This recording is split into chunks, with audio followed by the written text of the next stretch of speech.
El día de hoy vamos a ver la ley de Charles. Ya en la clase pasada terminamos de ver ley de Boyle y vimos cómo es que afectaba el aumento o la disminución de presión dentro de un sistema que contenía un gas, cómo es que su volumen se iba afectando, si disminuía o si aumentaba. Y bueno, en esa ley se tenía como constante la temperatura. Ahora, en la ley de Charles, lo que vamos a observar va a ser la relación entre la temperatura y el volumen dentro de un sistema de gas. ¿Qué quiere decir esto? Que ahora lo que vamos a mantener constante va a ser la presión, es decir, en los problemas que vengan para aplicar esta ley vamos a tener que o no nos menciona la presión o nos dan el dato de presión pero no hay ningún cambio dentro de ella.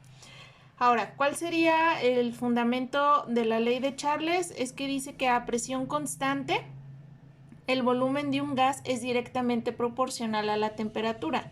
¿Qué quiere decir que el volumen del gas sea directamente proporcional a la temperatura? Que si el volumen aumenta, la temperatura aumenta. La relación sería que a mayor temperatura, mayor volumen. Si nosotros queremos bajar el volumen del gas, tendremos que bajar la temperatura del gas. La fórmula que vamos a estar utilizando para este tipo de problemas va a ser que el volumen inicial sobre la temperatura inicial va a ser igual al volumen final sobre la temperatura final.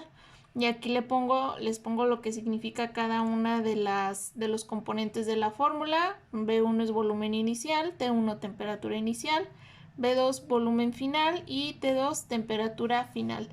Aquí la recomendación sigue siendo la misma. Cuando ustedes hagan el planteamiento de los datos, siempre hay que tener como bien claro cuáles son las condiciones iniciales y cuáles son las finales, y que una vez que nosotros lo vayamos a sustituir dentro de la fórmula, lo hagamos también de manera correcta para que luego no pongamos un volumen final en donde va el volumen inicial, o una temperatura inicial en donde más bien iría una temperatura final.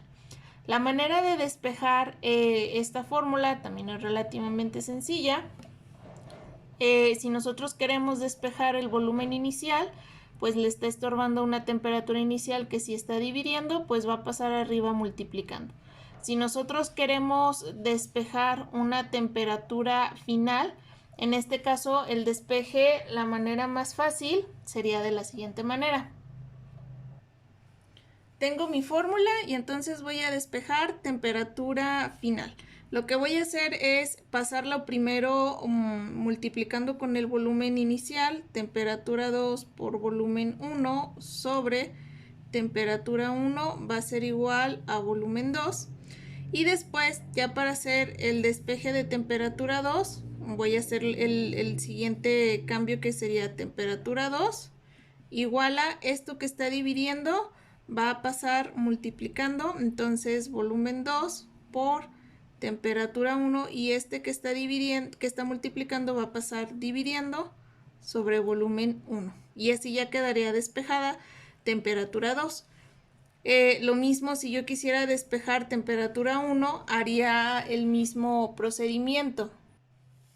Partiendo de esta fórmula, voy a subirlo primero multiplicando, y entonces me quedaría volumen 1 será igual a volumen 2 por temperatura inicial sobre temperatura 2, y ya una vez que lo tengo arriba, le voy a despejar estas dos partes, y entonces me quedaría temperatura 2 por volumen 1 sobre volumen 2 va a ser igual a temperatura inicial. Y entonces ya serían como los despejes más difíciles o un poco más complicados que tendríamos que hacer dentro de la fórmula.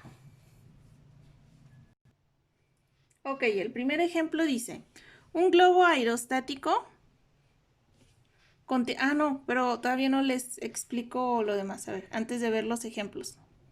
Si nosotros nos vamos como a la aplicación práctica de esta ley, el ejemplo como más fácil es lo que sucede en los globos aerostáticos, ¿sale?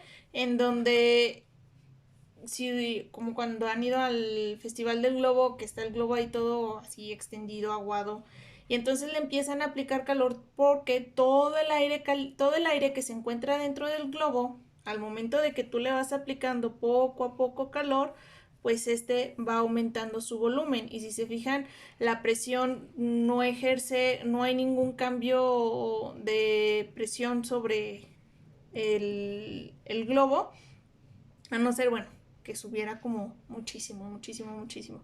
Pero de manera general es lo que estaría pasando, o sería para demostrar este tipo de ley. Si yo le aumento la temperatura, aumentará su volumen. Si yo disminuyo la temperatura, va a disminuir el volumen. ¿Sale? Entonces por eso se dice que a mayor temperatura, mayor volumen, a menor temperatura, menor volumen, manteniendo la presión constante.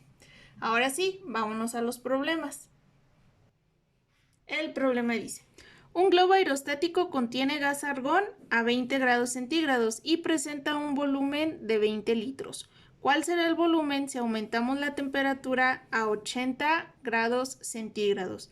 Entonces nos dice que teníamos un globo que se encontraba a 20 grados centígrados. ¿Qué quiere decir? Que eso va a ser mi temperatura inicial, 20 grados centígrados. Y a esta temperatura presentaba el volumen, un volumen inicial de 20 litros. Y dice, ¿cuál será el volumen cuando se aumente la temperatura a 80 grados centígrados? Por lo tanto, lo que me están preguntando es un volumen final a una temperatura final de 80 grados centígrados. ¿Sale? Antes de hacer ya cualquier operación, checo que mis unidades estén bien. Grados centígrados y volumen en litros, y por lo tanto el volumen final también me va a quedar en litros. Ahora, ya que tengo los datos bien acomodados y sé qué es lo que voy a despejar, voy a poner mi fórmula. La fórmula es volumen inicial sobre temperatura inicial igual a volumen final sobre temperatura final. ¿Qué voy a despejar? Mi volumen final. ¿Qué le está estorbando? La temperatura final. Y si está dividiendo, pues pasa multiplicando. Entonces, temperatura final por volumen inicial sobre temperatura inicial va a ser igual a volumen final. La voy a voltear ya para empezar a sustituir. Volumen final es igual a temperatura final, que son los 80 grados centígrados, por el volumen inicial, que son los 20 litros, sobre temperatura inicial, que son los 20 grados centígrados. Grados centígrados y grados centígrados se van a ir y me van a quedar los litros. Entonces, 80 por 20 entre 20 grados centígrados me va a quedar un volumen final de 80 litros. ¿Sale? Ahora, vámonos a este siguiente problema. Dice, un gas ocupa un volumen de 130 mililitros a 27 grados centígrados y 630 torr. Eso es una unidad de presión. Bueno, 630 torr de presión. Si aquí no les dijera presión, acuérdense que torr es unidad de presión. Y nos dice, ¿a qué temperatura en grados Kelvin ocuparía un volumen de 250 mililitros? Entonces, vamos a ver. Nos están dando unas situaciones antes de que se haga un cambio de volumen. Por lo tanto, estos 130 va a ser mi volumen inicial. 130 mililitros. Y luego 27 grados centígrados, pues tendrá que ser mi temperatura inicial. 27 grados centígrados. 630 torr, ese es un dato distractor que ya no vamos a volver a ocupar, entonces pues no lo voy a poner dentro de los datos. Y la pregunta es, ¿a qué temperatura en grados Kelvin? Por lo tanto va a ser una temperatura final que me la están pidiendo en una unidad en específico. Y me dice el volumen final al cual queremos llegar, que son 250 mililitros. Ahora, Aquí si checamos las unidades tenemos mililitros y mililitros, por lo tanto el volumen lo tenemos en las unidades correspondientes, pero la temperatura la tenemos en unidades diferentes. Podemos seguir dos caminos, lo podemos aquí pasar de una vez a grados Kelvin o lo podemos hacer hasta el final del procedimiento.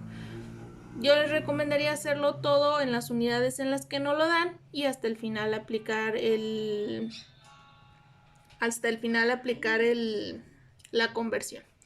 Entonces vamos a poner nuestra fórmula, volumen inicial sobre temperatura inicial es igual a volumen final sobre temperatura final. ¿Qué voy a despejar? Mi temperatura final, lo voy a pasar multiplicando, dividiendo y ya nada más me va a estorbar la temperatura inicial que la voy a pasar arriba multiplicando, ¿sale? Entonces temperatura final me va a quedar que va a ser igual a volumen final por temperatura inicial sobre volumen inicial. Ahora vamos a sustituir. Temperatura final va a ser igual a volumen final, que son 200, ay, ya me equivoqué.